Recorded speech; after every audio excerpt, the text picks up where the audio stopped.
Evening and howdy, partners, to Retro Repair Roundup, episode number, I think we're on like 8. Oh, Whoa, who's got the echo and turn it the heck off? It's Rudy. It's always Rudy. Yeah. Rudy, Anyway, be good. welcome to Retro Repair Roundup again, number 8. Tonight we have our special guest, Eric Helgeson, inventor, creator, proprietor of BlueSCSI. Everybody give him a round of helping hello. Hello. Before we get digging in too much, I want to say thank you all for stopping by to listen to 4 nerds and a really smart guy talk about stuff tonight. And remember that while you're here, if you're not subscribed, subscribe to the channel so you can leave comments and stuff like that. And so you know when we're doing this. In addition, make sure you lasso that like button, because when you do that, that tells YouTube that you like the stuff, and then it suggests it to more people. And so we get to have more people join the party. Without further ado, again, let's welcome Eric Helgeson from BlueSCSI. How you doing this evening, sir? Hey, I'm doing well. Thanks for having me. Absolutely, anytime, sir. So let's give a little bit of an introduction to you, who you are, and who is your daddy, and what does he do? Well, my dad actually bought that Mac Plus there, and kind of what started my whole, intro into computers and everything that kind of started all this. So, yeah, we got a Mac Plus way back in like 1987. I mean, it wasn't the newest thing at the time, but it was what we could afford. And I grew up on a farm in rural Minnesota. But Minnesota had a lot of, MECC and all that fun stuff. So actually our elementary school out in the middle of nowhere had, a computer lab, and I did my first typing classes on an Apple II and all that fun stuff. So we, grew up with computers and kind of got interested in them, and went off to college and got a computer science degree. And I'm a programmer by trade and by day. And then, the pandemic hit, and I saw some people posting on Twitter about vintage computers, and I was like, hey, we still have that Mac Plus back in the basement. So I went and grabbed it, and it didn't turn on. Well, it turned on, but it hit the side really hard, and the video would come on for a minute, and then, I figured out that, cold solder joints. And I was like, I have a soldering iron somewhere. So I picked that up and fixed the cold solder joints, and then started just kind of collecting. As you can see, I've kind of expanded my collection there, and I'm competing, not that much though. You can't see everything off to the side either. There's a mess over there, but that's kind of my brief history into what I do and how I got into like retro computing. Cool. And so during this entire process, I presume that's also what got you into deciding to go with the BlueSCSI project and to design a system that allows you to replace those old spinner discs with something a little bit more reliable and long-lasting and, functional perhaps? Yeah, there was I was kind of like everyone else. We had we had a 40 megabyte hard drive on the Mac Plus. So, and that when I brought that home and tried to spin it up, and it didn't spin at all. So, as everyone, you go on and look for a solution. There was only one solution at the time. So I picked that up, and I was like, there must. And then I started collecting more computers, and I'm like, well, I can't buy that many discs for all these computers that I get, because if on the shelf over there's just a pile of dead SCSI hard drives. So I was looking around for some open source things, and I found this SCSIno project, like Arduino and SCSI together. It was worked on in like 2018, and kind of there were some hints about how to get it to work, but there wasn't a lot of documentation. There wasn't much about it. Besides that, someone published it. So I kind of started working on that, and about the same time, actually, Raw SCSI came to be, and I'm actually a contributor on that. I did the remake of the web interface for that. So was talking on Open Retro SCSI Discord and kind of working on this on the side, and eventually got to work in an Apple computer, and then kind of made some improvements, made some enhancements, kind of published it out there. I actually ordered 25 boards, and I didn't think I'd sell. I thought I'd be like, I'd have 24 boards, that no one would want from me. So kind of, I built a couple, posted it on some sites, said, hey, if you want an extra board, I have them. And here they are. So, I didn't know embedded programming before this. I didn't know hardware design before this. I kind of picked it up as I went, from the gracious of all the people on Open Retro SCSI, Tony from Raw SCSI, and all those people over there. So kind of got the first version out, and then actually it was last Marcintosh that Joe did a video, and then that kind of all tech broke loose, right? I mean, people started ordering them, people started talking about them. Yeah, that video got, like at the time, I think 15,000, probably tons more views and all this stuff, and it was just kind of took off from there. So I made a network of kind of tinkerers and builders, and so Tom from Open Retro SCSI, Joe is a distributor now, so I knew I couldn't build all these myself, right, and source all these kits myself.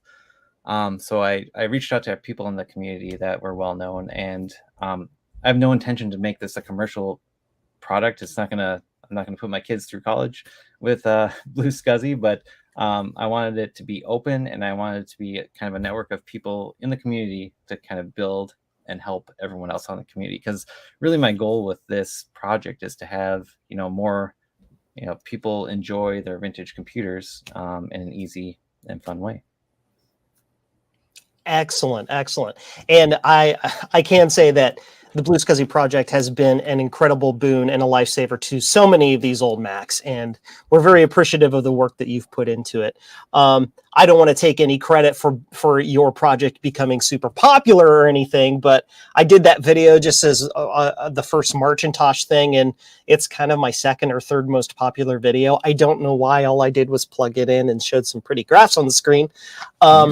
But yeah, I'm glad that I somehow, in my little weird way, help that become successful. And now we've got, gosh, there's got to be thousands of them out there now. Yeah, I bet there are. Yeah, and yeah. It's just it's been an incredibly popular project. So the next thing I wanted to ask you about is some details about the BlueSCSI itself, because these are some of the questions that I get a lot. Are what does it work on, and what does it not work on? Yeah, so I actually saw that in the show notes, and I was thinking about it. And there's actually, so the main focus, and my main focus, is vintage Macintosh computers. So there's only one caveat to that, is a small subset of SE computers have a chip that was early and didn't have a certain, and I'm forgetting the feature of it now, but it won't work. So I've actually been trying to buy as many SEs as I can to try to find a motherboard. And if anyone out there watching has a motherboard that doesn't work with a BlueSCSI, I will swap you my working one. But that's the only caveat I know, is some SEs, and I think there's only been 3 or 4 people on that I know about that have had those machines. So they're not very widely distributed. That's the only caveat, but it works from the Mac Plus all the way, or actually it works in, I've had the 2GS is SCSI cards. I've had people, and there's actually a specific board for that one, all the way up to a Power Mac G3 with SCSI in it. So cool. Every Macintosh in between, we've had reports, or I've tested it and it's worked in them. I've heard some people requesting too, or having questions whether they work on certain MIDI controllers and other things like that. And it's a pretty universal design, and it follows the SCSI 1 protocol pretty closely. So I would say, and for its price, I would say if you're out there and you want to know if it works, just buy it. Just buy one and plug it in. And the likelihood it's going to work is pretty high. And if it doesn't, we pretty much all give refunds in the BlueSCSI community. So it's no big deal. And we have if you go to the BlueSCSI projects page, we have a compatibility list on the wiki, and there are a few known non-working like MIDI controllers and things like that. And I don't have any MIDI controllers, so I can't test them or debug them as well. But I know people who are more technical have submitted some bug reports and some other things, so we can try to take a deeper look at that. We have actually been getting some pull requests and changes for workstation support. So I think the FM Towns, not that that's a workstation, but that we've gotten some support added for that, which also expanded support for some of the workstations as well. So I know a lot of early workstations were SCSI 1, so there's a big community out there looking for some SCSI replacements for their device. Absolutely. And I do know that a lot of people have been waiting with bated breath about the big announcement of adding BlueSCSI support to the TI-85 series of calculators.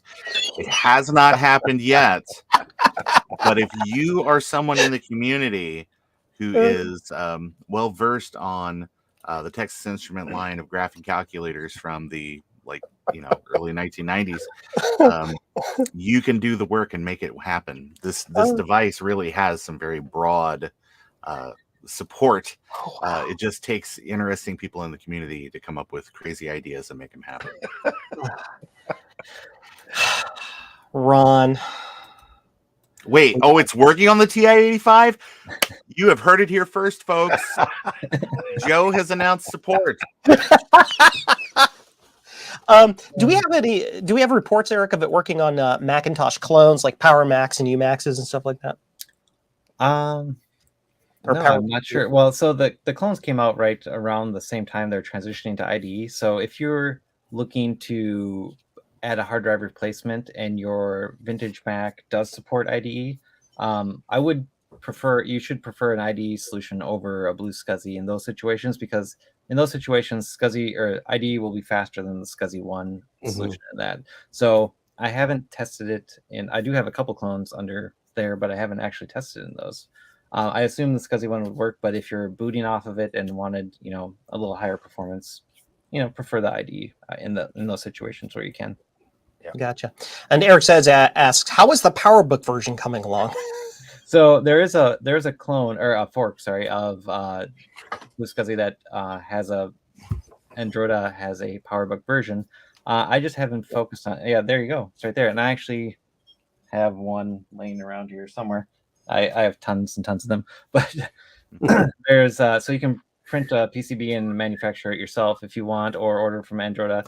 I haven't been working on one, but for the 1.2, which we'll probably talk about in a minute, I expect us to have a kind of mainline PowerBook version as well. Cool. And somebody also said it works on at least some Amigas as well. That's good. Yeah. It's weird because the Amigas mostly have IDE built in. Yeah, and the Amigas, or do they have the ASCI? Or a few of them do. I can't remember exactly, but there's a very similar early SCSI implementation that I think it's ASCI or something like that. Actually, the x86, the Japanese version, that's originally what our SCSIno was built for. And they've actually been kind of reinvigorated as well, and there's been a lot of activity on their project to kind of take what we've done and kind of backport it and kind of continue it on the X6800 or 68,000 and FM Towns and things like that. So cool. Kind of all open source meshing and goodness. Cool. Excellent. So the next thing I wanted to ask about, and I put this in the show notes specifically because last night I saw something in our Super Matrix secret BlueSCSI Discord channel where all us BlueSCSI nerds talk about stuff, about some interesting additions to the code base. Yes. So there's been a lot of new things going on. So PowerBook version coming. Portable adapter. I'm going to be releasing a portable adapter as well in the coming couple days. And then we've actually been getting some awesome contributions from Glenn Anderson. I don't know if that name rings a bell, but he was an author of Eudora, the email client. Ooh. And he has added some awesome pull requests. That's what I've been doing all week, is kind of testing and talking back and forth with him. And it's actually bumped BlueSCSI's performance quite considerably. 1.2 megabytes per second now we can get for read and 1.1 write. Wow. Also, it has there's some timing issues because a lot of the BlueSCSI's code base is just based on kind of the cycles of the STM32 and just knowing when things should be fired off. So it's kind of more bit banging than maybe I don't know the right way to say it, but a proper like SCSI implementation, which works 99% of the time. But he's been able to kind of tune those timings even more. So been able to get more speed and more compatibility on some systems who might not be as tolerant as some of the Max SCSI chips were on some of the timings. Some of that will help with compatibility on the they call it workstation side of things as well. So I've actually merged in his changes. If you have the ability to do that, one of the great things is that actually the pinout has not changed from the 1.0 version to the current version. So if you have a 1.0 version, you can actually upgrade and get all these features in the latest code base in your older version. Cool. So for those out there who have built their own BlueSCSIs and know how to update the code on their Blue Pill on their BlueSCSI, they can do that themselves. I presume we're going to have some process for folks who have purchased an older BlueSCSI and who want the new code, who don't know how to do the thing, to reach out to the person they bought it from and arrange some sort of upgrade service. So I plan to offer that at some point as well. Yeah. And I've actually been working on the way to allow for USB upgrades as well. So I've got a kind of a POC going for that. It does work. It's not as stable as I want it to be. So I've been talking to a few different people on how to do that best. So hopefully future versions of the BlueSCSI will allow you just to do a USB upgrade instead of having to have that ST link. The ST link is, is around $4 if you can find it on eBay. Sometimes it's a little more, a little less. But yeah, and then even if you get the ST link, I'm actually packaging a bundle that you can just double click a file and flash it from there instead of kind of the current instructions are a little difficult if you're not a developer. So yeah, just trying to usability and ease of use is kind of the mainstays of BlueSCSI. If you use one, so yeah, we want to kind of try to smooth that out as best we can. Understood. And as a reseller of that, I appreciate that personally. It makes things easier for me to support my BlueSCSI customers. Any other cool stuff going on in BlueSCSI land before we move on to the next section, sir? Yeah, there's actually another new thing which I'll be pushing up next week, which will be image set selection. So if you... That's right, I saw that. Yeah, so if you have a BlueSCSI, say you have a DB25 and you move it between your PowerBook, your Power Mac, and your SE30 or something like that, well, you might have different images for each one of those. So instead of pulling out the SD card, putting it in your computer, moving images around, there'll be a hardware solution that you can either add on to your existing 1.0C or 1.1 version, or in a future version, we'll have the switches right on there. So you'll be able to say, okay, image set 1 is for my Power Mac, image set 2 is for my other computer, and you'll be able to just switch that at runtime kind of and move that around. So cool. Awesome sauce. I look forward to that too. I saw that. I'm like, what? Yeah. Yes.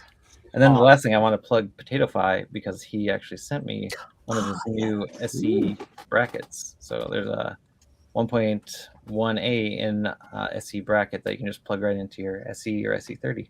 Is that resin printed or filament printed? I can't tell. Filament. It's on his Persia, and he has this nice texture. And if you have his raw SCSI cases as well, they're just awesome. So they feel and look very accurate to the period. And there's a lot of nice things on there. And you might have seen Garth Beagle's video review of it. But if you take out your hard drive screws and you want to save them, you can just throw them in there. Yeah, you got one. Wow, the attention to detail is insane. I love it. And there's a light pipe actually that just lays across the LEDs here, and that just shines out the back here. So wow, nice. Very smart. So, you got Javier drooling. He's starting to get into 3D stuff, and he's looking at that like, yes. Yep, the STLs and PotatoFi, he sells them, and he has a very nice printer, and the filaments is great.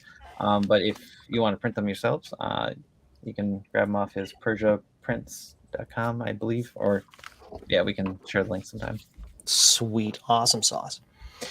So, That is super awesome. I want to now move forward to the next session of what you're working on, and I'm going to go ahead and bring it back to Eric as our super awesome guest and ask him first what he is working on right now. What cool thing are you doing with your Macs?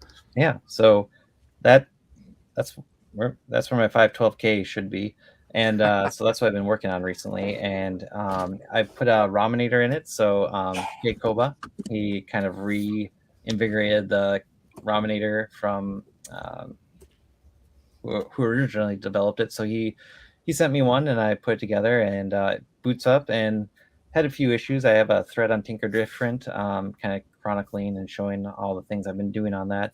And really what I'm stuck on right now is the floppy drive. So the 400K, I have two 400K drives, and neither of them work. But I did learn that the 800K drives do work in there. And with the Raminator, it's like a 512KE, so it can use the 800K drive.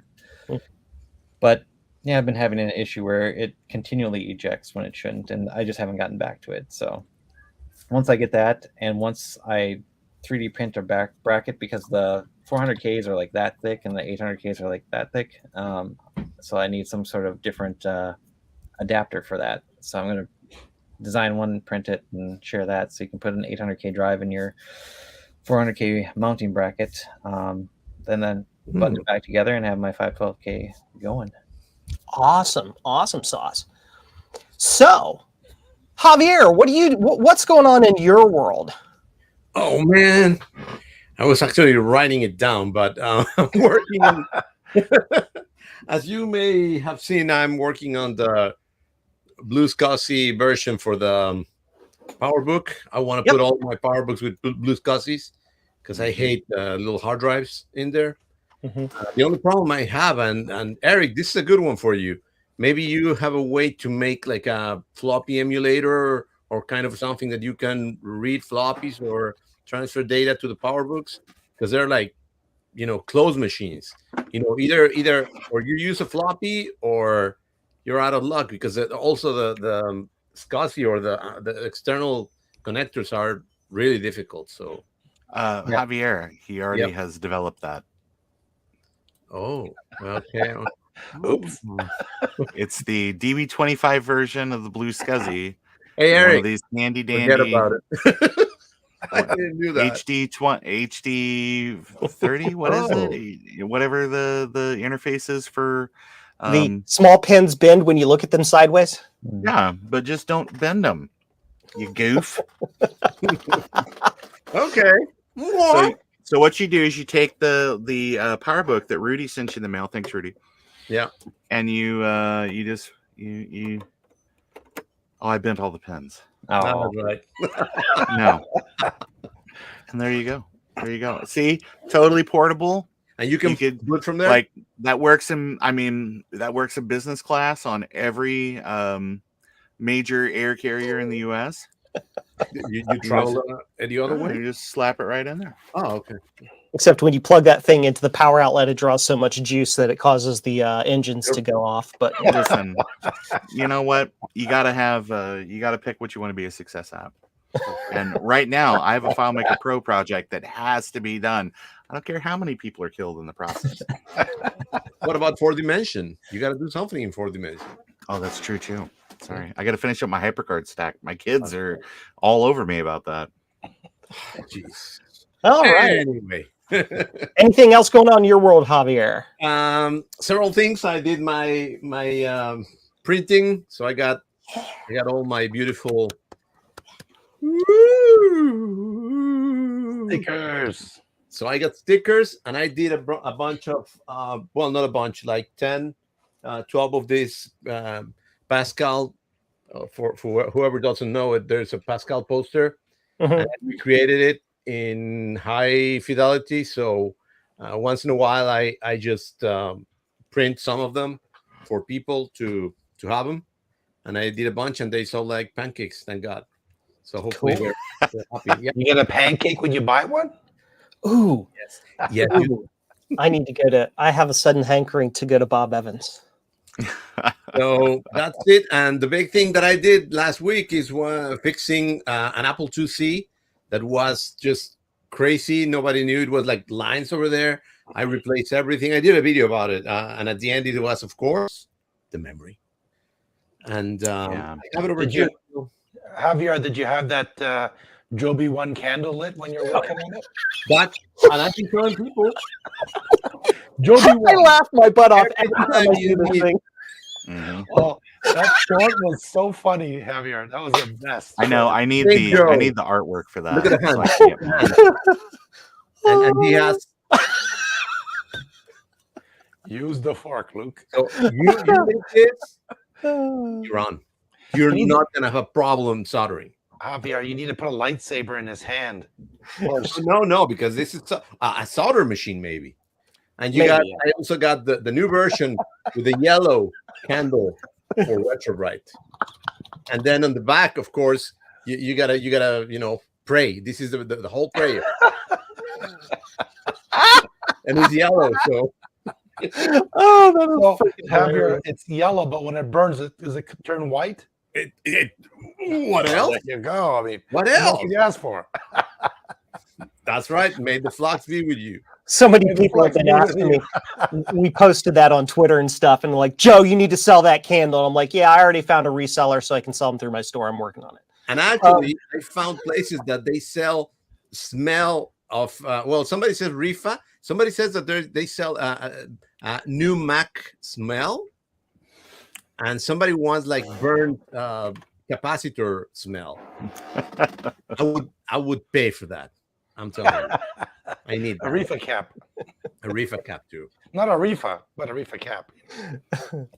Oh, that's So anyway, and hilarious. the last thing that I'm working on is I just got a hold of, and if you can see here in the back, I got an Apple IIc Plus, and if I turn it off and turn it on, I get ROM Exchange. This is it was too fast, but I got the ROM XC for the Apple IIc Plus. I'm testing it right now, so that's another one that I'm doing right now. I'm very excited about it. Works like a charm. So that's it. I think that's what I've been working on so far. Sweet. Ron, you're on deck. What are you doing, dude? I knew you were going to call on me. I just knew. Here's what's going on. We are coming to the end of Marchintosh, unfortunately. And so I have been very much like a madman, kind of following up on projects, making sure to reshare things out there through the event's official Twitter account, which is @It's Marchintosh. And you can also search on Twitter and various other social media platforms for the hashtag Marchintosh, or you can also search for Marchintosh 2022. And it should take you to a whole bevy of, I love that word, bevy, a whole bevy of content that cool Macintosh people and PC people and Amiga people and Atari people that are producing for this event. It's been nuts. It's so many people have been doing things. Last year was, I would say, for the first year of an event, was very successful. But this year, it's just gangbusters. It's crazy. It's crazy the amount of stuff that's out there. People making videos, people making blog posts, people that just had ideas that last year, their blog posts that people have turned into YouTube videos this year. Like Eric made a blog post last year about building kind of like a just like the best Macintosh System 7.1 install that you could kind of think of. And made suggestions for like tons of like extensions and add-ons and stuff, because 7.1 it's very svelte compared to like 7.55 and all that lower memory requirements, especially if you've got like an older black and white Mac that's limited to 4 megabytes. So you can add some of the cool visual sort of enhancements of later operating systems, a clock in the menu bar, better TCP/IP support, things like that. And so I reached out to Eric and I was like, Eric, this is a cool little article. You should make a video. And he goes, no, you should make a video. Exactly. So I did things. I did one of those. So that was something I was working on recently. The rest of the stuff I'm working on recently is Joe and Tom Barber sent me like 1 million BlueSCSIs that I need to assemble. So I will get on that one day. But probably the crazy coolest thing that I've been working on, and it's still on my bench. I've been out of town. I'm sorry, but tomorrow it's hitting the mail. The giveaway for the Retro Repair Roundup, Yes. where basically we're based on Rudy's kindness for providing this original seed of this. We're giving away a Macintosh SE that Rudy had, and it's the Super Drive version. So you can immediately use high-density floppies with it. But Joe tuned it up and basically replaced the CRT. It had a tiny bit of burn-in, so you're going to get like a really nice looking machine. I'm working on getting the BlueSCSI installed with an image that'll get you basically everything you kind of need to get started with one of these classic machines. I've also just finished retrobrighting a period-appropriate keyboard and mouse, and then it's going to go off to Javier for the more overall retrobright treatment. And that should be hitting his doorstep pretty shortly here. And then we'll do a giveaway. So as soon as we can get that all going, it'll be going. So, but that's just what I've been up to. Awesome sauce. Rudy, you're up, bud. Are we going to include one of the Javier candles with it? Yeah, there we go. The Joby one? I'm working on. Since last we talked, I've finished the documentation on a RF to compass it out. We're calling it the Tiny Comp. I believe so, Joe, right? Yep, Tiny Comp.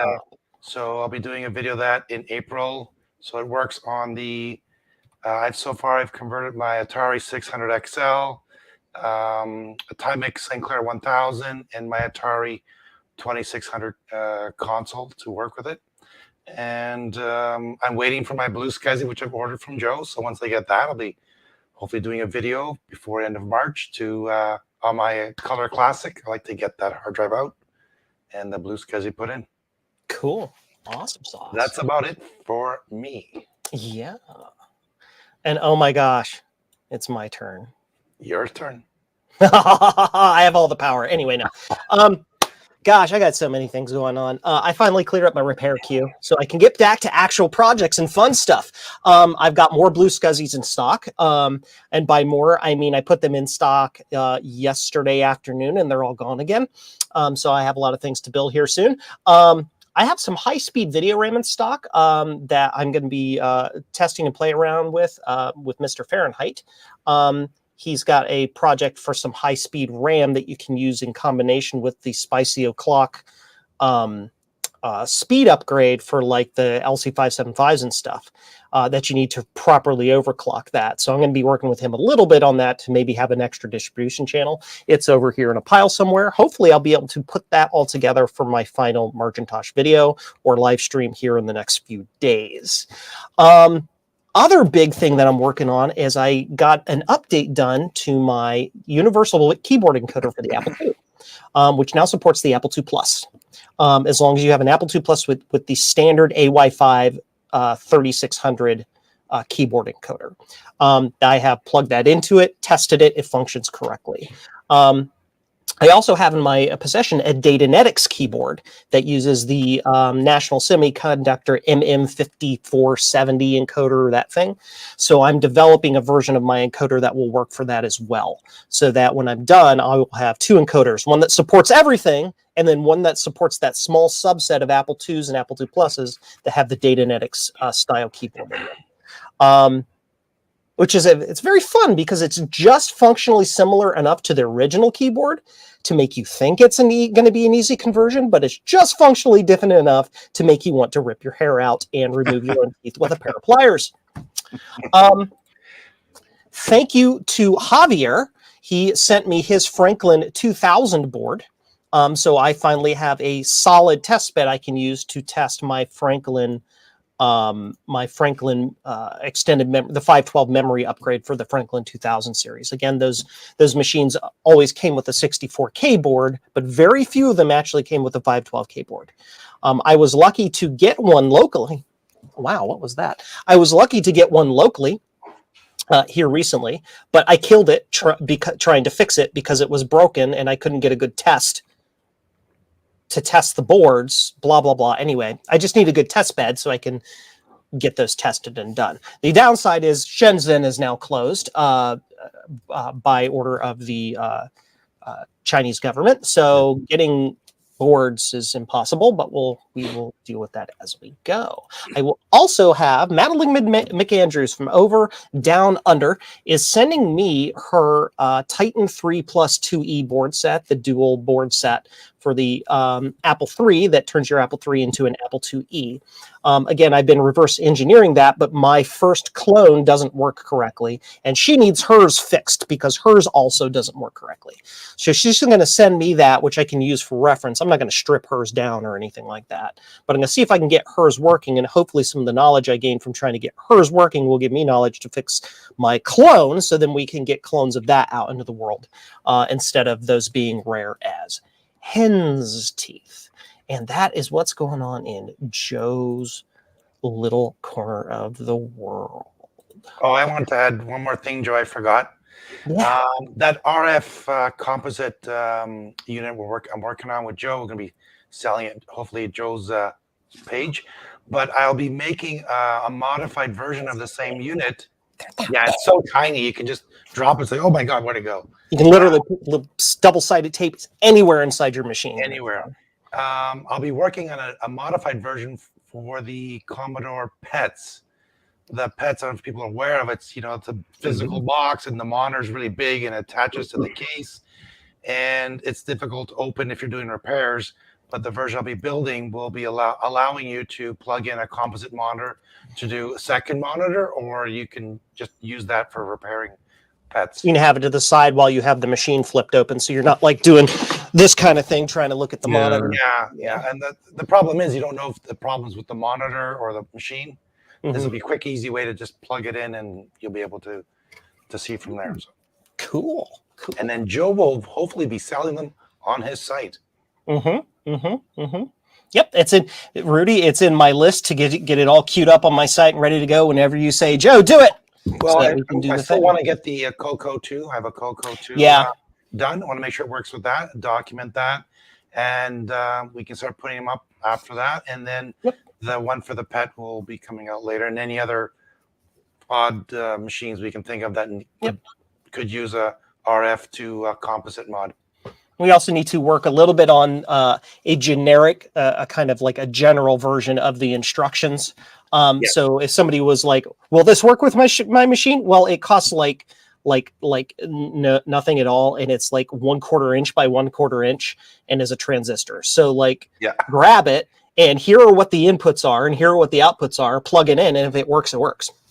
So basically, that's what it's it's the simplest little conversion circuit. It is utterly uncomplicated. So, cool. So let's move on to recent gets. These are nifty new toys that we have added to our collection, either actual machines or tools or BlueSCSIs at BlueSCSI.com or JCM-1.com that you have that you have purchased or gotten to do cool things with your collection. So we will go back to Eric. And what fun stuff did you get, sir?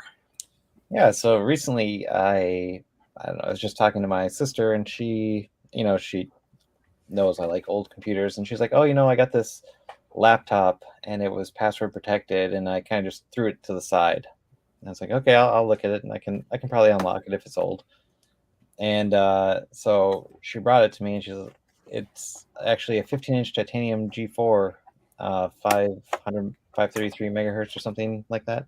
I was like, "Oh, I like this," and you can't use this really for anything. You can't browse the web or watch YouTube on it. So she gave it to me, and it had Debian 6 on it, and it was password protected. So I was able to just boot the kernel into single user mode and take the password off, and there was nothing on it. It was actually just like a fresh install. So I put OS 9 on it and 10.4, and just a nice little 15-inch titanium PowerBook. Did you ask Sean from Action Retro if it was one of his cursed Debian projects from recently?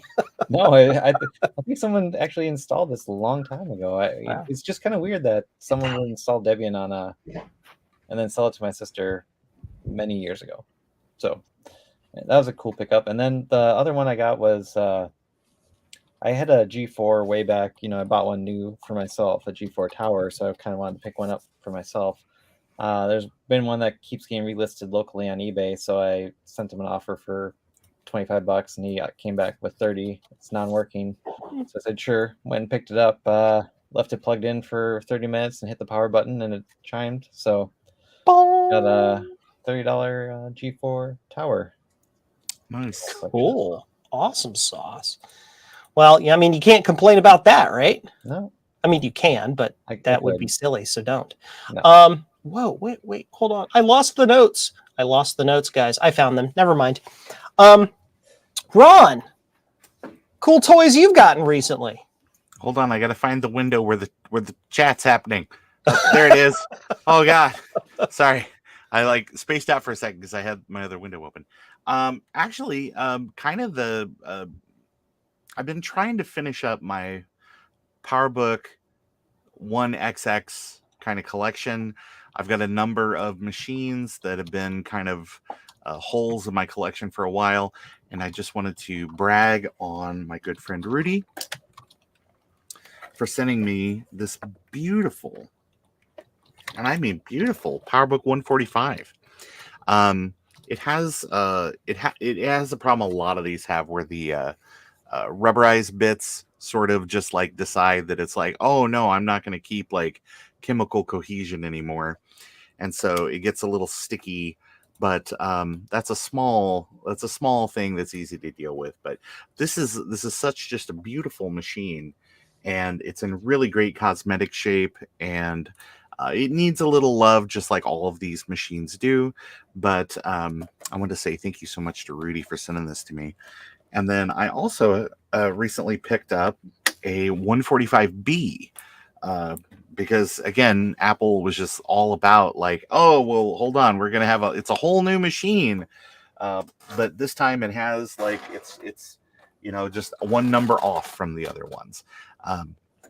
But I picked up a 145B, and it's the Japanese model. So It has the cool Japanese keyboard, which is no promises, but I was going to start working on kind of a neat project for next year's Marchantage. So I've got plenty of time, but I needed that Japanese keyboard to make that happen. So anyway, but that's kind of the new hot things. And now that Rudy is back, hey, thank you for that laptop once again, Rudy. Super kind of you. You're very welcome. And he shipped it in the box that all of our Marchantage giveaway project came in. And also there's manuals in the box too. So this box came to my house, and I'm just expecting an SE to be inside. And I picked the box up, and if anybody can find that last 20 feet of intestine that my wife and I weren't able to find out in the yard, it would be greatly appreciated if you just posted that to me. But I picked it up, and it was just silly string, just so it was not good. The box was very heavy. That was one long, deep joke. Thank you, sir. You're welcome. Javier, you've got some recent gets. The big one that I want to go ahead and introduce off to everybody is you've reached a certain milestone, have you not? Oh yeah, and oh yeah. Guess what, guys? I have 1,000 viewers. No, subscribers. Sorry. Yeah. Congratulations. I'm not saying that I had anything to do with it. Yes, you did. I know. But it was probably all my doing. I appreciate it a lot. Thank you very much, guys. Thank you, everybody, because I saw that you began to post it, and thank you very much. Appreciate it. Thank you. Sensei, someone on my so anyway. Domo arigato. Domo arigato.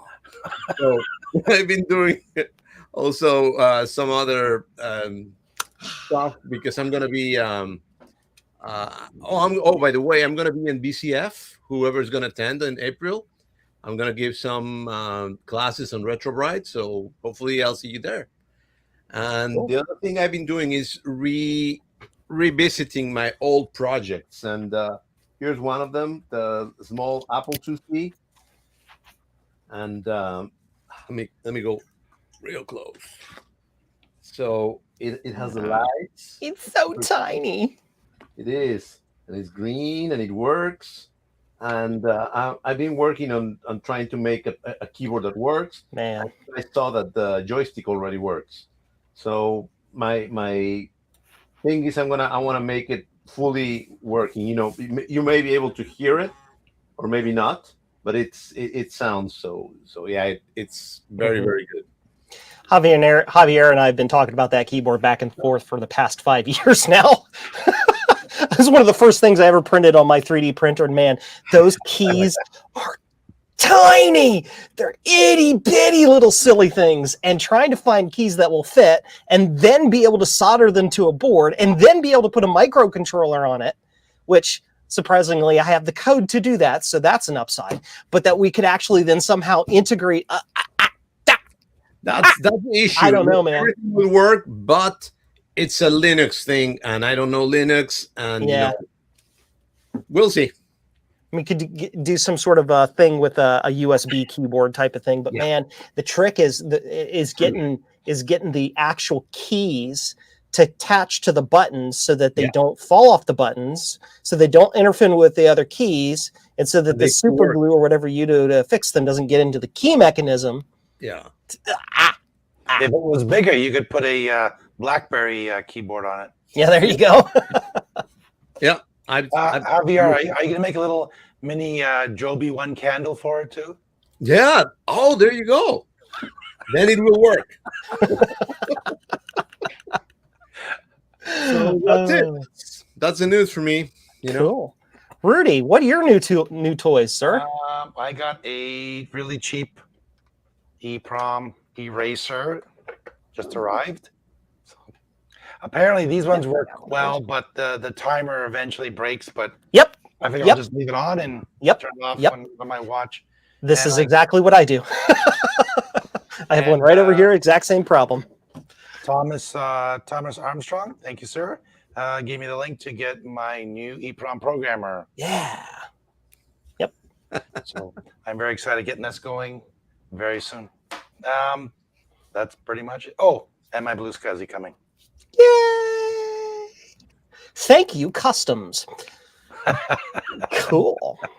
Oh, I forgot. I have one more thing. I have something coming. The Yellowstone was released on the 18th. So I quickly snatched one of those up for my twos. So yes. For those who don't know what the Yellowstone is, I got one of those. I ordered one of those on day one as well, and we were talking about it. I was on somebody's live stream talking about it somewhere. It might have been Steve's live stream on Friday or something. I don't remember, but I was talking about that as well. Basically, what the Yellowstone is it's effectively a universal floppy drive / smart port controller, similar to the Lyron controller for the Apple IIs. So you can basically throw just about any external mass media device at it of the old school type, and it'll just take it. As long as it's not 1.4. What's that? As long as it's not HD. It doesn't support HD. The Yellowstone doesn't support HD, but it supports smart port devices. Yeah. Yeah. So the cool thing with that is then you could use that in combination with the floppy EMU to get full 32 meg images without needing to resort to other devices like a compact flash for Apple II, which are kind of hard to get right now. Cool stuff. So I look forward to getting mine as well. Brankus Creations. Who let that guy in the chat? Hi, Bruce. Hello, mate. On a tangent, though, for the SmartPort, I don't know if you guys have seen the SmartPort SD project, but it's a nano and a board, and all you do is trivial to set up. You just program it, and here's my hack together DB19, and you can load 4 SmartPort images on there, and boot them off your 2GS or your 2C with the appropriate ROM or whatever, or your Yellowstone. So cool.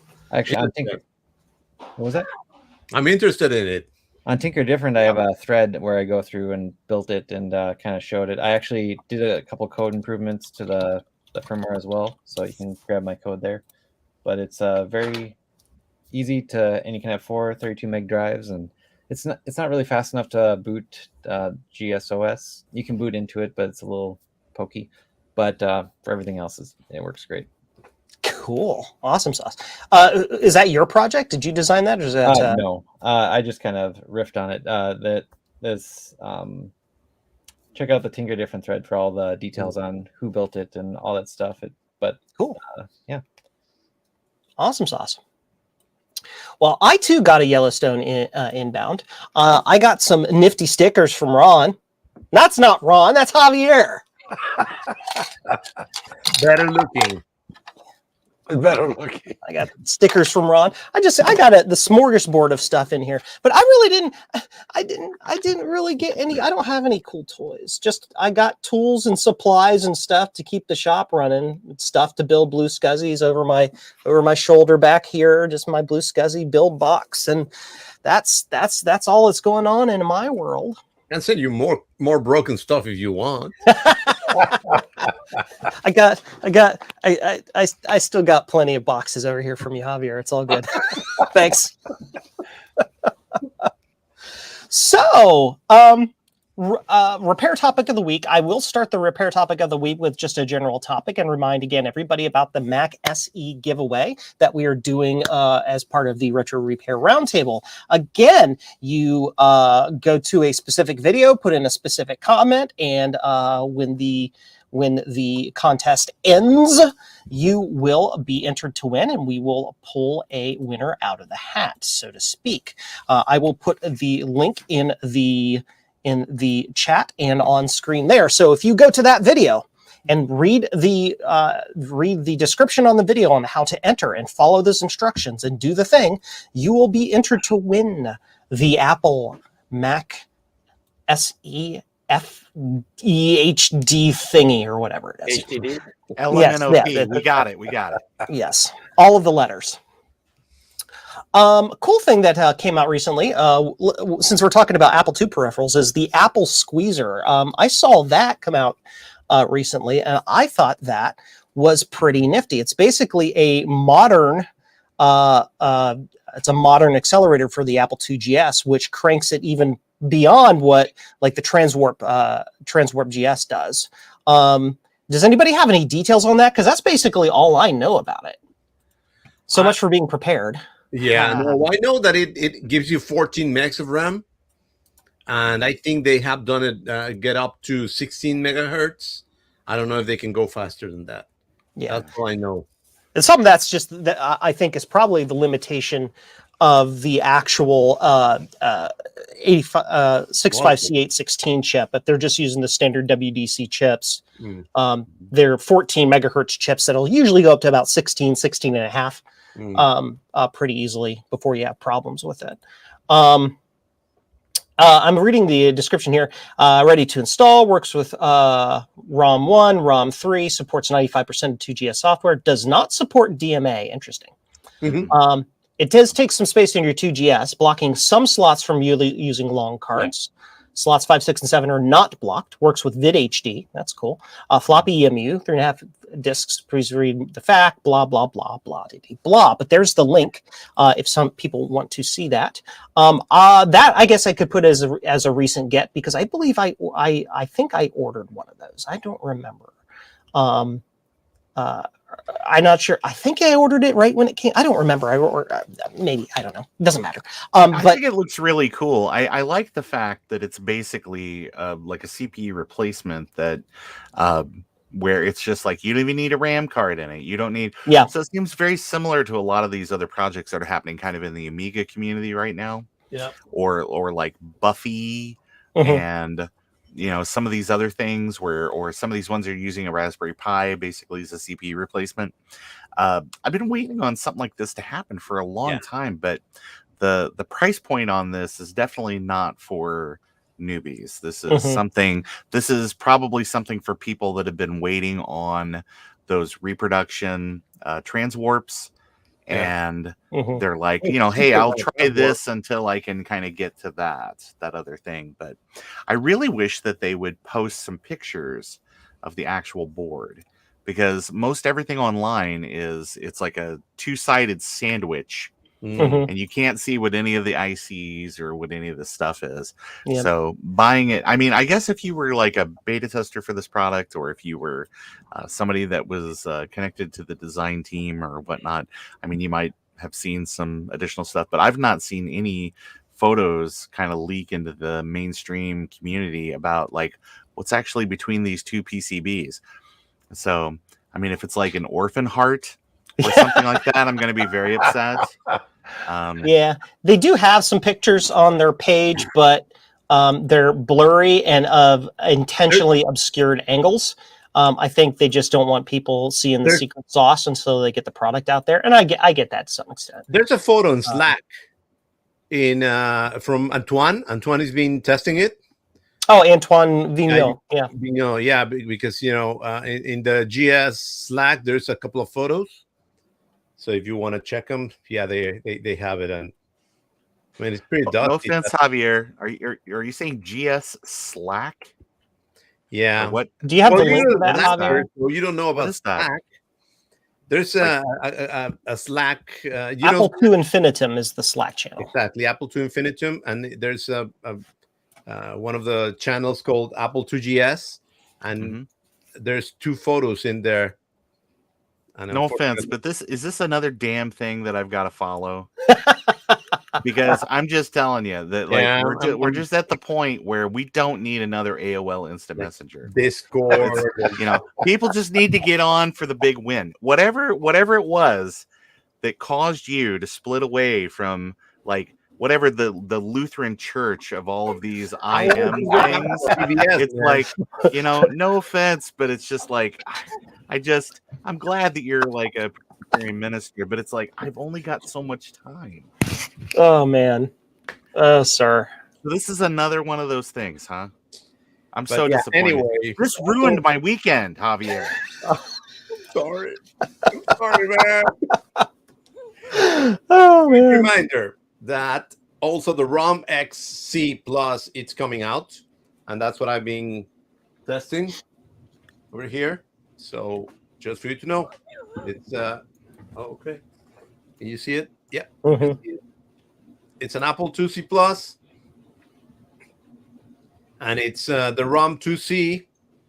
I'm sorry, ROM X from Jeff Masser and forgot his name from Down Under, and Dean Claxton.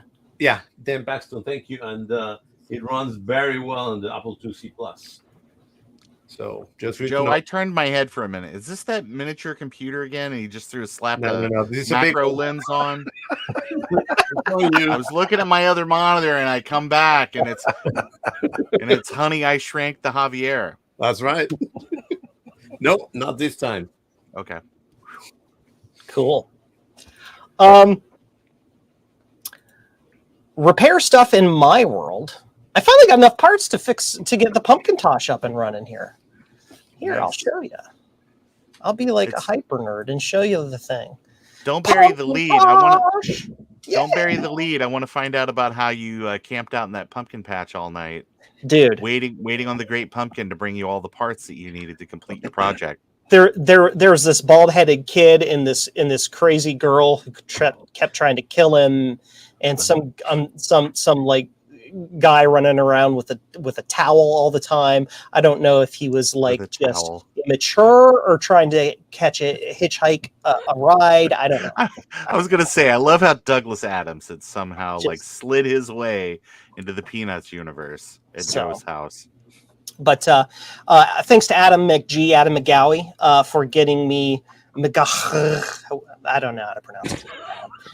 For getting me the parts to be able to get this back up and running so that I could have a test chassis for testing people's SE and SE30 boards, which allows the pumpkin tosh to have its rightful place forevermore right here, operational and running where it needs to be.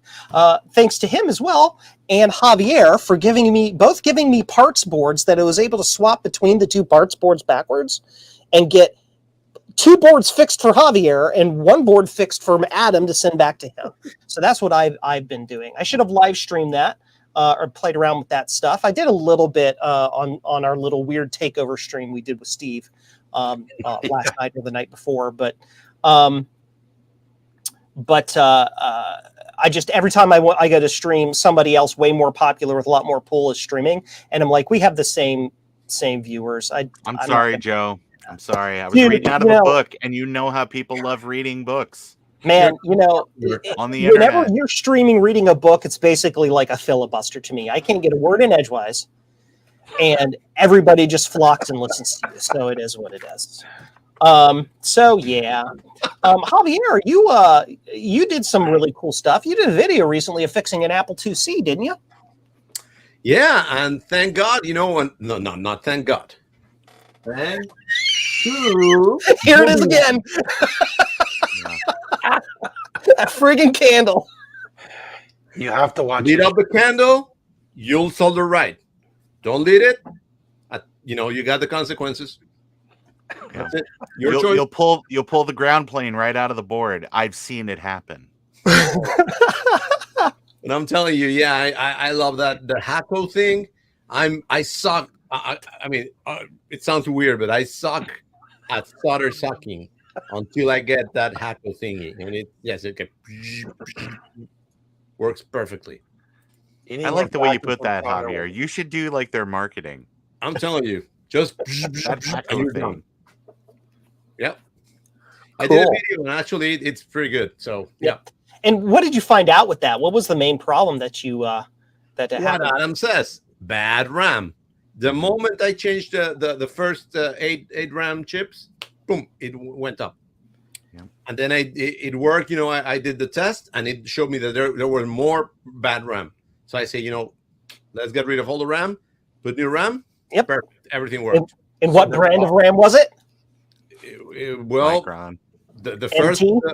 the first 8 I replaced them, and it booted finally. What I'm saying is what was the brand of the RAM that was in it that was bad?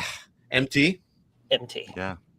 Always replace MT. Dreaded. That Yeah. here, okay, I'm gonna do this and give you all a important public service announcement.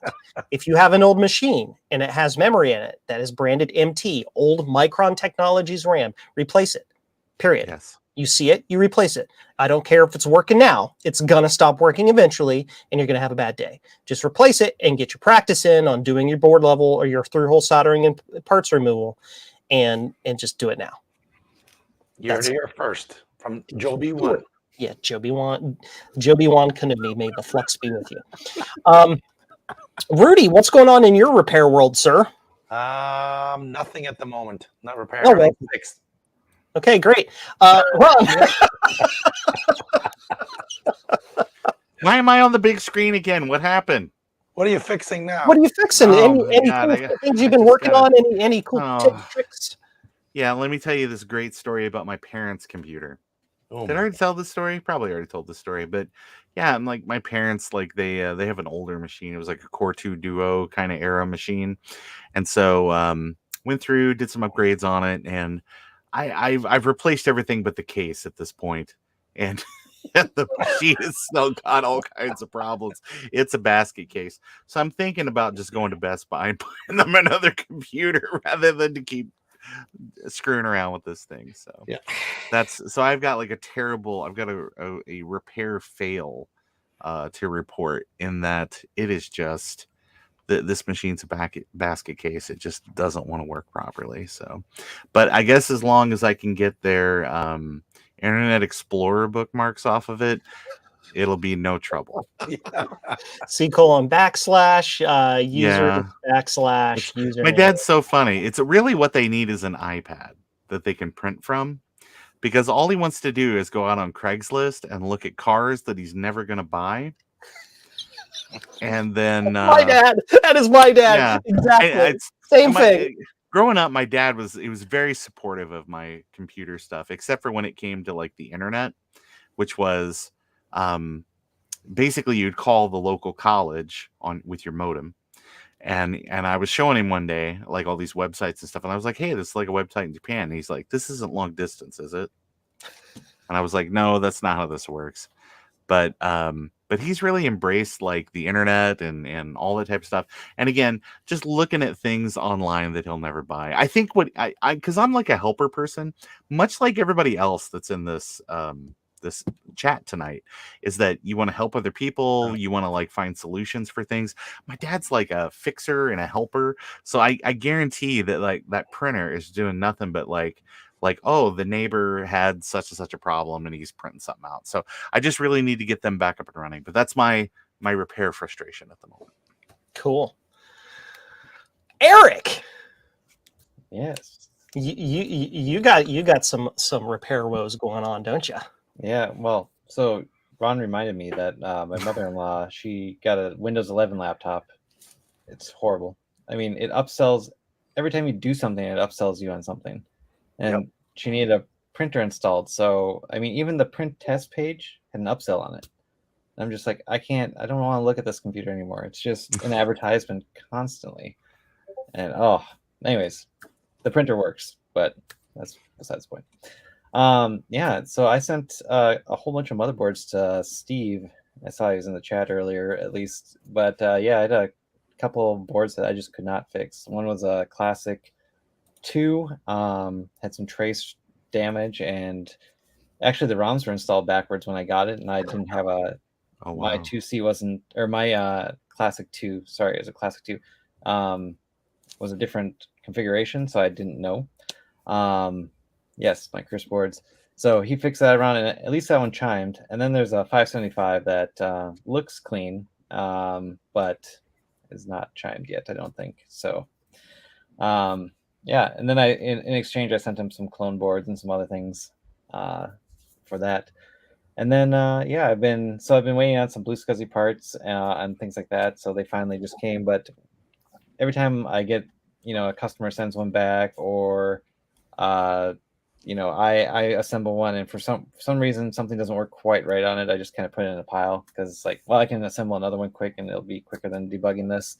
So I've actually been going through those, and I've actually been able to recover all but one of them. So it's either the STM chip had a lifted leg, or just, other silly little things on them. So I've just been kind of going through and debugging them. So it's actually a really good exercise into when other people have some of these problems, I'll be able to kind of say, oh yeah, this is why that's happening.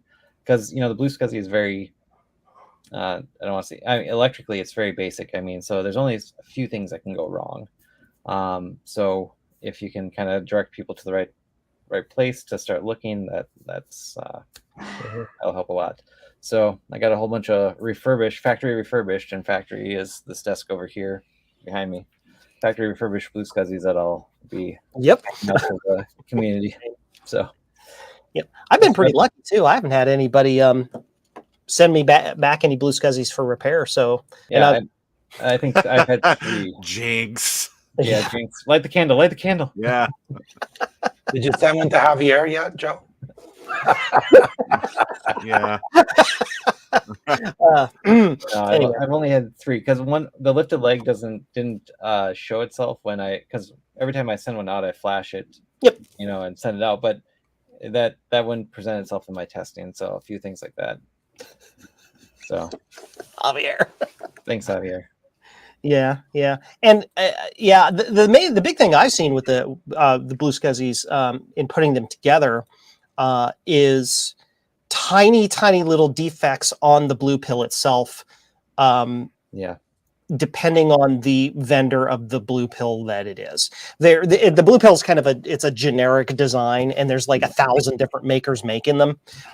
It's been copied like 45,000 ways to Sunday, and some of them have a different type of button switches, and some have had different colors of LEDs on them. Some of them have even like cloned ST microchips on them that they work, but whatever. And so they can be of varying quality. I found them with the oscillator, the oscillator can not all the way seated against the board and kind of like flopping in the wind. I've seen them with broken off reset switches and stuff, but usually you can just fix those things before it goes out, and it solves the problem. So, And luckily, the last batch I just got, they look, the quality is like a step above what I've seen before. So, and they've even, normally they just print them off of some open freely available schematic or something like that, but it looks like they actually took time and like made the schematic or made the silk screen nice, and the quality of the PCB looks a lot better, and they look a lot better. So hopefully that's a sign of things to come, or at least from this vendor. Awesome sauce. So, unless anybody wants to talk anything else about anything repair stuff, since this is Retro Repair Roundup, or if we don't have any other questions in the chat from anybody, Ron, I don't want to put you on the spot, but I've been monitoring the chat, but a lot of the things that just kind of came up in the course of conversation kind of mirrored what people were just kind of musing about in chat. Cool. So awesome. Well, we are now onto the shameless self-promotion section. when did Sean Connery take this over? Dude. Well, here for the shameless self-promotion. You don't understand. You found the cure for the plague of the 20th century, and now you've lost it. So Do that again. You bring up your Twitter, and they bring up their YouTube. That's the Chicago way. Yeah. They bring a knife. Why did Joe fart with his mouth? Dude, it's me. I'm weird. I am out there. Anyway, so shameless self-promotion. We're going to, again, highlight Mr. Eric and all the cool products and projects he's doing again. BlueSCSI.com, Tinker Different, all of that stuff. Why don't you let everybody know what's in your world, man? Yeah. So, yeah, BlueSCSI.com, if you want to look at, if you want to get links to our project, the documentation. I really encourage you, if you have the skills or want to test your skills, I have a video for you to order and buy all the parts. If you want to, build 10 of them for you and your friends, go ahead, print them off, build them. Or if that's not in your wheelhouse, order them from Joe or myself or any of the other people out there. Just go to BlueSCSI.com and get all the information. BlueSCSI on Twitter too, kind of highlight people in the community, installing them, doing cool things with them. So follow there for a lot of new updates and things that are going on. Tinker Different. So Tinker Different is an awesome forum with a lot of people out there. I post a lot of updates. My 512K restore thread is there. The SmartPort SD build thread is there. Post a whole bunch of projects there. So check out Tinker Different if you haven't already. And then the Open Retro SCSI Discord. So if you're into BlueSCSI or RawSCSI or any Open Retro SCSI implementation, come check us out. Lots of cool people there, help you out, friendly. Never shame anyone for asking a question. So come ask, come build, come have some fun with your retro computer. Cool. Awesome sauce. I would put the link into there to the Discord if I could figure out how to do it. If you go to the BlueSCSI site and then get to the GitHub that's there. The link's there. Find it too. Cool beans. Awesome sauce. Cool. Notes. Oh my God, I lost the notes again. Like they're on my screen. Jiminy Christmas. Man. Joe, Ron, you're next. I'm putting you on the hot seat. That's great. Don't forget, of course, available only on April 1st, 2022. My new Fez hats for Mackie. So if you're a fan of the Macintosh Librarian, you can really, if you're a Doctor Who fan, I don't know, if you're a recent graduate of our country's various institutions of higher learning, you've got an opportunity to spend some money my way. The best way to follow me is to check me out through Twitter. It's just Ron's Comp Vids. But I want to take a second this week. I want to give up my time, as it were, to promote a friend of mine who has a really good channel, and I want to make absolute sure that I don't flub the name of his channel, because I think that there is a slight difference between. Yeah, that's right. Okay, so my friend Chris, who I met finally in person at Vintage Computer Festival Midwest last year, runs a really cool channel. It's called Retro Tech Chris out on YouTube. He does a lot of Tandy content. He does a lot of content about older laptops and things like that. And not just like, here's a laptop, like maybe like a blurb or something you might see on other channels, a little shaded, at what's his face right there. But he gets down into the weeds and does neat projects. Like it might be like, oh, we're going to set up a NetWare server and network a couple of old laptops or something like that. So if you weren't part of that era and are interested in maybe learning a little bit more about that era, it's definitely worth giving it a shot. So RetroTech Chris out there on the YouTubes. And there is a direct link to him well, and there you go. his awesome sauce. And people are giving him all of the love in the chat because I agree. His content is very good. Absolutely super duper cool. Yeah. So thank you, Ron, for promoting other people in the community. I do appreciate that. I think that's really important. I got blasted on Twitter for saying about that, but I'll say it here. This is the Ron's Rant channel, Ron's Rant section of the Retro Ron's Repair Retro Rants. Ron's Retro Rants on the Retro Repair Roundtable. I think that we can all do a better job in promoting our friends. And someone said, it sounds needy and it sounds like you're being condescending. And it's like, and if you think it sounds condescending, it's because you've got too much invested in imposter syndrome on the things that you're doing. You're doing great things. You're doing amazing things, and people need to hear about them. And that's why you should not be afraid to promote the things you do. And you should not be afraid even more to promote the cool things that your friends are doing. Because I wouldn't know about Chris if Steve hadn't introduced us, Steve from Mac 84. And then I have been following his channel and chatting with Chris, and I made a new friend. So, I mean, if it hadn't been for somebody taking me aside and saying, this is somebody you need to get to know. This is somebody that you need to check out. I would have one fewer friend. So I want to encourage everybody to shamelessly promote what you do. And I want you to shamelessly promote your friends. You have the time to do it. Just do it. Just do it. That's it. That's my rant. Awesome. Are you Thank sure? you, sir. Yes. I will hop in here real quick and comment on a question from Vintage Hillbilly Shack. Will the BlueSCSI work with Amiga 500 and a standard PC? And from Eric himself, he gave us a link to where you can go and read about that. So there is the answer to your question. Since I'm on the screen, I'll go ahead and do me. Shameless self-promotion.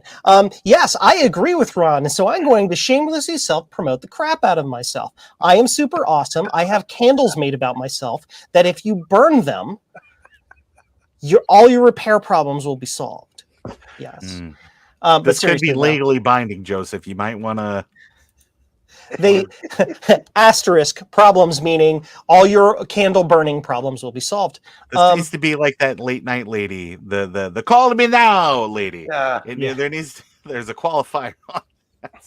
Yeah, This may not constitute real legal advice. Define now, yes.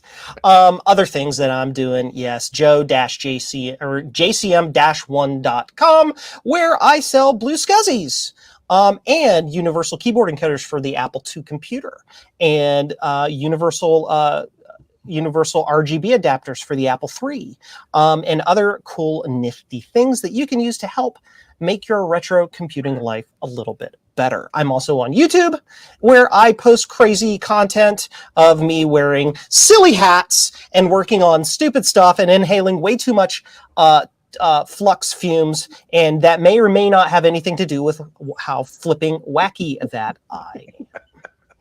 So you can also follow me on Twitter, which is, here at the top, my name right there at Museum Joe. So Rudy, talk about yourself before I get too much of an ego. More? Yeah, more. That's right. I'm Rudy from Rudy Retro Intel. I want to thank all the subscribers. I just hit 200. Yay. So I'm very excited about that. I mean, it's not, in the millions like Ron and Joe, but, I'm very happy. I'm very excited that I hit 200. So I'm going to break a bottle of champagne against my Mac later. And make sure everyone stick around for the giveaway. We want to make sure we get as many people that we can to get to this lovely Macintosh SE FT HD WXYZ out there, and and enjoy. So thanks again for everyone, and thanks for we haven't promoted this channel, so thanks everyone for coming to our channel. Yes, This is absolutely. a fairly new channel. We're having a lot of fun, and we're really happy and glad that people are showing up and coming. Even though Ron does his rants, we're still very happy you came. Sorry. And remember, guys, I do have the wonderful mute button, so I can just click a button and make him quiet. So if he rants too But much. Joe, they come for the rants. Oh, that's right. Adding value. That's right. Yes. Right. Value added proposition. Listen, people in this country are addicted to rage, so we've got to make all the rageahol that we can. They're rageaholics. Rachel. So we got to make all the rageahol we can. Awesome sauce. We need like an Andy Rooney section where it's just like, you know what I don't like. I don't like mouse pads. It's what are they really? What are they really doing for us people? I mean, you have an optical mouse. It's just on top of your desk and it's collecting dirt and all. I use a mouse pad with my optical mouse because it's a built-in wrist rest. Anyway, what's the deal with wrist rest? Oh, just stop. Is he dead? Oh man, just like whatever, dude. Andy Rooney. I mean, he was an old fart when I was a kid, so dude, we love Andy Rooney. I cannot imagine what he's complaining about now. The worms that are eating his corpse. Oh, I would be like, you know what sucks about decomposing? It's just, yeah. Here we go. It's current and topical content for like people under 90. And now we have just 10 more minutes of Ron doing weird crap on. No, that's it. That's all the Andy Rooney stuff. 10 more minutes. Javier, tell everybody about yourself and what all the things. Where do I start? Well, actually, thinking about Ron's rant, I am the living proof that it works. It helps to promote your friends because now I am 1,000 subscribers. So yeah, that's thanks to them. So yeah, I appreciate it, and I encourage everybody to help your friends, plug them, mention them all the time. I'm always talking about Mr. Candle over there. I'm sorry. I laugh every time I see the stupid thing. It is so hilarious. Sorry. Back to anyway. Thank you very much. And I am Adventures in Retro Computing. Halfmaster is in YouTube. And I really appreciate it. Thank you very much. And also, please, 8-Bit Tees, go to the best t-shirt store in the world of retro stuff. 8-Bit next to jcm-1.com. That is correct.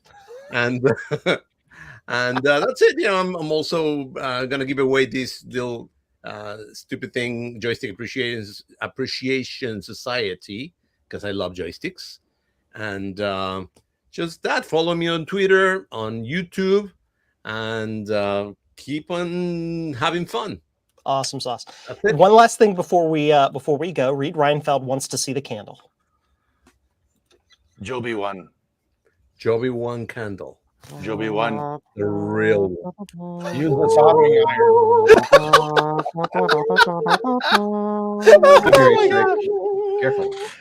Don't need the flux. This is crazy. I can't wait for my candle. I eventually. heard, Javier, correct me if I'm wrong. I heard that when you light the candle, that solder just melts in your hands, right? That's right. Not like even gallium. It's just like gallium. Just Yep. All righty. All you need. 8 bits and one wacky looking candle are all you need. That's right. And Joe, you said it wouldn't sell on your store. Wow. Bunkers. Dude. Somebody challenged me, so I immediately went and looked for vendors that would directly integrate with my store, so I don't even have to have stock. You click a button and some factory somewhere sends it to you. It's magic. Mm-hmm. Dude. The magic of Joby One. Yes, Joby One. Joby One's got the magic. Yeah. Whatever. Crazy. Anyway, moving on. So that's it for tonight's Retro Repair Roundup. Again, to promote our channel, Retro Repair Roundup on the YouTubes. We also have Retro Repair Roundup Twitter thing that where we do to announce. We basically all we do is we announce the show because because like why not? Again, thank you to Eric Helgeson, the master creator, inventor, and whatever of BlueSCSI. Go check him out on BlueSCSI.com, and he's also very active on TinkerDifferent.com. Don't forget the Mac SE giveaway. Again, we will be showing some more information about that on the next Retro Repair Roundup, of course, depending on whenever the final video gets. Ron's got his hat on his screen. Anyway. With the sunglasses. Deal with it. Deal with it, Joe. But the Mac SD giveaway, we have that video that is on our channel. If you go to the Retro Repair Roundup channel here on YouTube and look at the regular, just the video section, you will see the video there. Follow the instructions on that video if you want to enter to win, and enter to win that. We'll be giving that away either on the next episode, which is April 3, 2022, or the next episode after the final video about it comes out, which I think is going to be Javier's. And with the way shipping is happening in the United States, we may be well into May by the time that happens, but we'll get to it and we'll be giving it away. And the upside is that the contest will keep going and more people can enter. Mm-hmm.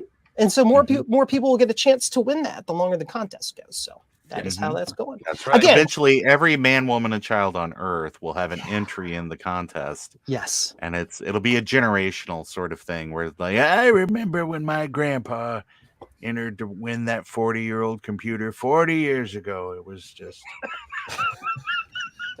We'll get it out the door eventually, folks. Awesome sauce. Well, that's all for tonight. Thank you all for stopping by. Remember to subscribe to our channel, lasso that like button, and catch us again in 2 weeks. Next episode, Saturday, April 3, 2022. Saturday? Wait a minute. Sunday, Sunday. because Joe is stupid and can't take. Don't confuse these poor people with your poor calendaring, Joe. Dude, I have poor everything. I'm a golden retriever. If it's not bright yellow, round, and in front of my face, I don't know what it is. Javier, send him a candle. Hurry up. Yeah. That's it. That's all he needs. There's no candle. There's no candle in the world that'll fix this adult ADHD, guys. It's Yes, just ADHD meds is all you need. just. All righty. See y'all later, guys. Thanks everybody for stopping by and watching. Good night. Y'all Good come back night. now.